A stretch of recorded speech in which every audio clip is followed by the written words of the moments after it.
नमस्कार। आप देख रहे हैं हिंदी न्यूज जंक्शन हर्षिता बजाज के साथ। आज हिंदी न्यूज जंक्शन में हम बात करेंगे भारत नेपाल संबंधों में अचानक आई कड़वाहट क्या पूर्व प्रधानमंत्री राजीव गांधी की एक भूल है या फिर उनके प्रतिशोध का परिणाम है। दरअसल भारत नेपाल के सुमधुर संबंधों से आज भारतीय युवा पीढ़ी भले ही अनभिज्ञ हो, किंतु एक समय ऐसा भी था जब नेपाल के राज परिवार का लगाव व झुकाव सदैव भारत की ओर ही था।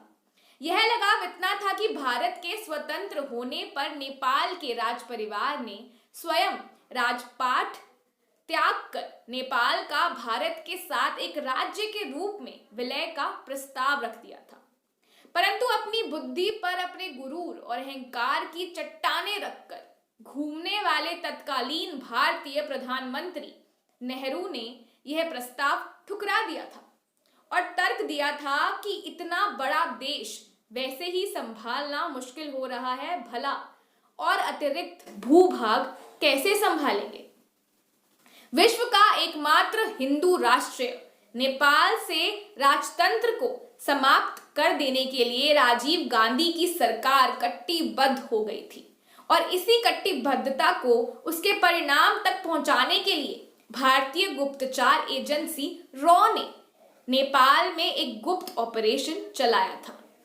इस समय रॉ के स्पेशल डायरेक्टर रह चुके अमर भूषण ने अपनी पुस्तक इनसाइड नेपाल में इस बात की चर्चा की है कि किस तरह पूर्व प्रधानमंत्री राजीव गांधी ने एकमात्र हिंदू राष्ट्र नेपाल में चीन की दखल को बढ़ावा दिया, और यह सब इसलिए नहीं किया कि भारत के साथ साथ नेपाल की कोई बिलेटरल समस्या थी, बल्कि इसलिए कि यह एक व्यक्तिगत प्रतिशोध था। आज नेपाल को भारत से दूर ले जाने और चीन के समीप ले आने का पूरा श्रेय राजीव गांधी को ही दिया जाना चाहिए, क्योंकि इसका श्री गणेश राजीव गांधी के ही कार्यकाल में हुआ था, यानी कि 1984 और 89 के दौरान जब भारत और नेपाल के संबंधों में दरार पड़ने लगी थी। और इसका मुख्य कारण था नेपाल की डेमोक्रेटिक मूवमेंट पार्टी के नेताओं को भारत का खुला समर्थन, जिसने नेपाल नरेश वीरेंद्र वीर विक्रम शाह को अप्रसन्न कर दिया था। इसीलिए राजीव गांधी ने 1989 में काठमांडू जाने का निश्चय किया ताकि नेपाल के साथ भारत की मित्रता को दूरगामी बनाया जा सके, परंतु दुर्भाग्यवश ऐसा नहीं हो पाया। यह स्वाभाविक ही था कि अपनी नेपाल यात्रा पर राजीव गांधी पत्नी सोनिया को भी साथ लेकर गए थे, जहां उनके अन्य कार्यक्रमों के साथ पशुपतिनाथ मंदिर भी जाना तय था। किंतु जब राजीव और सोनिया गांधी पशुपतिनाथ मंदिर पहुंचे तो मंदिर के पुजारियों ने सोनिया गांधी को मंदिर में प्रवेश करने की अनुमति नहीं दी, क्योंकि किसी भी ज्योतिर्लिंग मंदिर में हिंदुओं के अतिरिक्त अन्य किसी भी जाति के दर्शनार्थियों का प्रवेश वर्जित है और सोनिया भी मूल रूप से ईसाई हैं। इसीलिए पशुपतिनाथ मंदिर के सभी पुजारी सोनिया का विरोध कर रहे थे। उस समय राजीव गांधी ने पशुपतिनाथ मंदिर के पुजारियों की धार्मिक आस्था और उनकी भावना को समझने का बिल्कुल प्रयास नहीं किया। इसलिए इस घटना को अपना अपमान समझकर उन्होंने स्वयं भी पशुपतिनाथ के दर्शन करने से मना कर दिया और सोनिया गांधी के साथ मंदिर से पूजा किए बिना ही लौट आए, जिसका परिणाम ये हुआ कि नेपाल से संबंध सुधरने की बजाय और बिगड़ते गए। अपने अपमान का बदला लेते हुए राजीव गांधी ने नेपाल की आर्थिक नाकेबंदी करवा दी, जिसका नेपाल पर बहुत बुरा प्रभाव पड़ा। परिगमन और वाणिज्यिक संधि के समाप्त होने से जनता के कष्ट बढ़ गए और जीवन आवश्यक सामान भी बाजार से विलुप्त हो गए, क्योंकि नेपाल अपनी अधिकतर वस्तुओं के लिए भारत पर ही आश्रित था। बात यहीं पर नहीं थमी। राजीव गांधी ने भारतीय गुप्तचर एजेंसी रॉ को नेपाल में विरोधी नेताओं को एकजुट करने के लिए उपयोग करने लगे। रॉ के पूर्व स्पेशल डायरेक्टर अमर भूषण ने अपनी किताब इनसाइड नेपाल में यह लिखा है कि किस तरह राजीव गांधी के निर्देश पर नेपाल में कोवर्ट ऑपरेशन लॉन्च किए गए और उसमें यह भी उद्धृत किया गया कि किस प्रकार तत्कालीन नेपाल के विपक्षी दलों के साथ मिलकर गुप्त ढंग से नेपाल के पूरे राजशाही सिस्टम को ध्वस्त किया गया। अमर भूषण उस समय chief of eastern bureau of raw थे। एक नकली नाम जीवननाथन के अंतर्गत अपनी पहचान छिपाकर उन्हें इस ऑपरेशन को सफल बनाने का दायित्व सौंपा गया था। ऑपरेशन था राजा बीरेंद्र बीर बिक्रम शाह की राजशाही का तख्ता पलट कर नेपाल में संवैधानिक लोकतंत्र की स्थापना।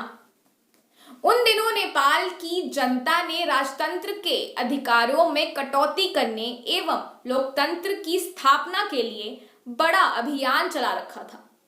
राजीव गांधी के नेतृत्व वाली सरकार चाहती थी कि भारत इस कार्य में नेपाल की जनता का सहयोग करे।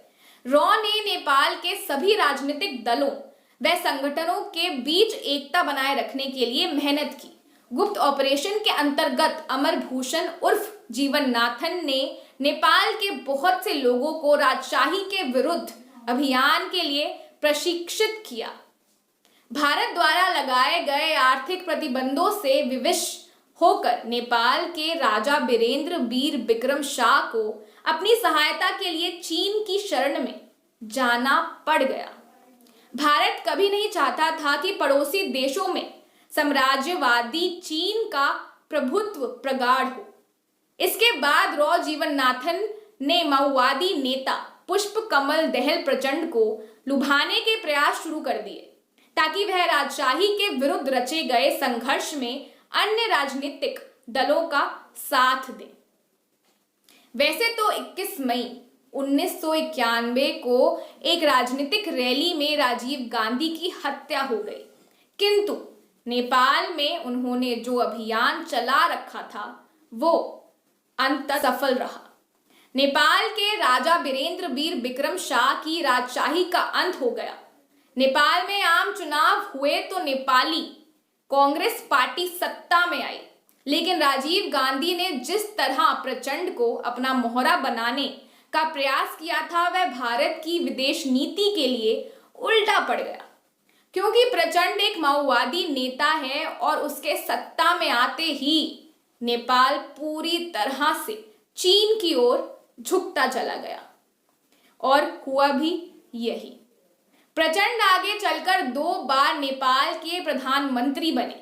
नेपाल में आज भी कम्युनिस्ट पार्टी की ही सरकार है और खड़ग प्रसाद शर्मा ओली नेपाल के प्रधानमंत्री हैं, जिनका झुकाव आज पूरी तरह से चीन की ओर है और इस झुकाव का सारा श्रेय भारत के पूर्व प्रधानमंत्री राजीव गांधी को ही जाता है। आज हिंदी न्यूज जंक्शन में बस इतना ही। अगर आपको हमारी ये वीडियो अच्छी लगी हो तो इसे लाइक करें और हमारे चैनल को सब्सक्राइब करें और ऐसी और खबरें देखने के लिए, जागरूक रहने के लिए हमारा चैनल फॉलो करते रहें और देखते रहें हिंदी न्यूज जंक्शन। धन्यवाद।